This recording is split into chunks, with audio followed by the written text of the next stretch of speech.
రోజు దేవుని వాగ్దానం. నిర్గమాకాండము 23వ అధ్యాయం 25వ వచనం. ఆయన నీ ఆహారమును నీ పానమును దీవించును. ఆయన నీ ఆహారమును నీ పానమును దీవించును. నీ దేవుడైన యెహోవానే సేవింపవలెను. అప్పుడు ఆయన నీ ఆహారమును నీ పానమును దీవించును. నేను నీ యొద్ద నుండి నీ మధ్య నుండి రోగమును తొలగించెదను.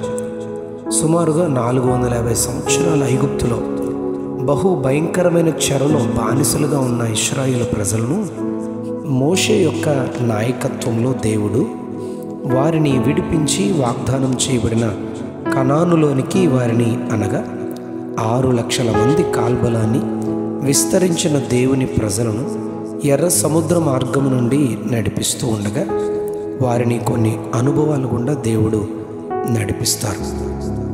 నిర్గమకాండం 15వ అధ్యాయం 23వ వచనంలో షూరు అరణ్యంలో నీళ్లు దొరకని స్థితిలో త్రాగునీరు మార వద్ద వారు కనుగొంటారు.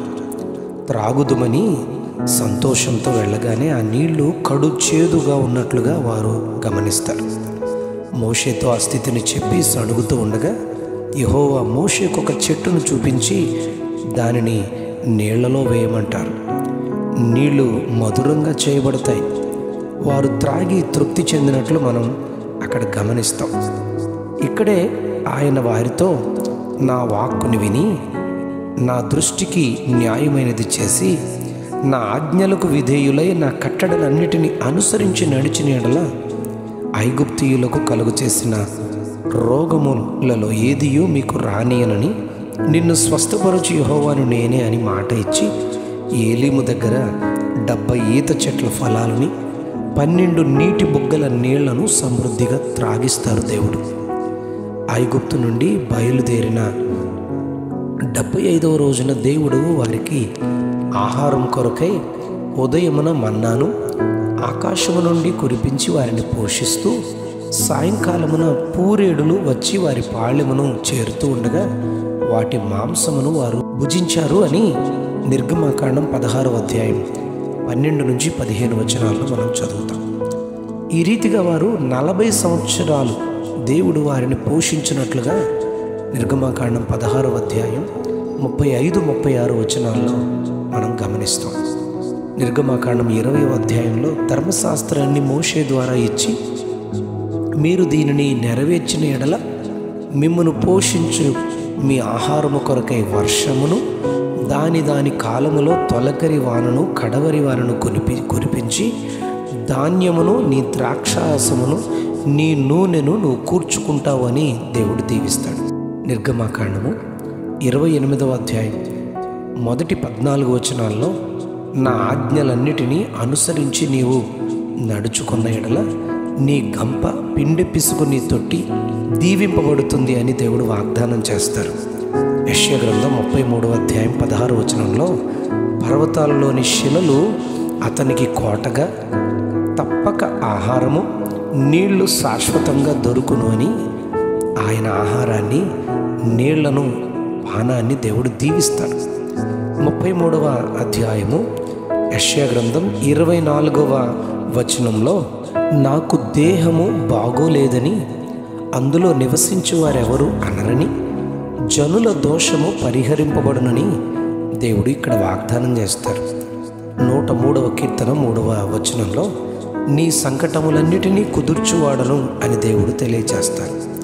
దేవుని ఆజ్ఞల ప్రకారం జీవించడం అనే షరతు ద్వారా ఎంతటి ఆశీర్వాదాన్నైనా దేవుడు మనకు అనుగ్రహిస్తారు. మలాకీ గ్రంథం 3వ అధ్యాయం 10వ వచనంలో నా మందిరంలో ఆహారముండునట్లు 10వ భాగమంతయు మీరు నా మందిరపు నిధిలోనికి తీసుకుని రండి. దీన్ని చేసి మీరు నన్ను శోధించిన యెడల నేను ఆకాశపు వాకిండ్లను విప్పి పట్టజాలనంత విస్తారముగా దీవెనను కుమ్మరించదనని దేవుడు వాగ్దానం చేస్తాడు. ద్వితీయోపదేశకాండం 10వ అధ్యాయం 20వ వచనంలో ఆయనకు భయపడాలి అని హెచ్చరిస్తారు. 13వ అధ్యాయం 4వ వచనంలో ఆయనకు లోబడాలి, ఆజ్ఞలను అనుసరించి నడవాలి, ఆయనను హత్తుకొని ఆయన కొరకు జీవించాలి, నడవాలి అని ఆజ్ఞాపిస్తాడు.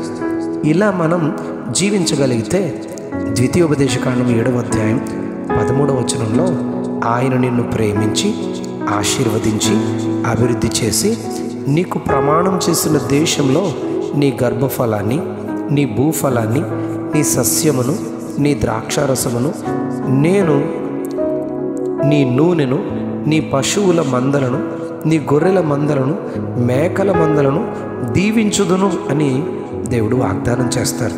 ద్వితీయోపదేశకాండం 7వ అధ్యాయం 15వ వచనంలో యెహోవా నీ యొద్ద నుండి సర్వరోగములను తొలగించి నీవెరిగియున్న క్షయవ్యాధులన్నిటినీ నీకు దూరపరిచి నిన్ను ద్వేషించు వారందరి మీదకి రప్పించుదును అని తెలియచేస్తారు.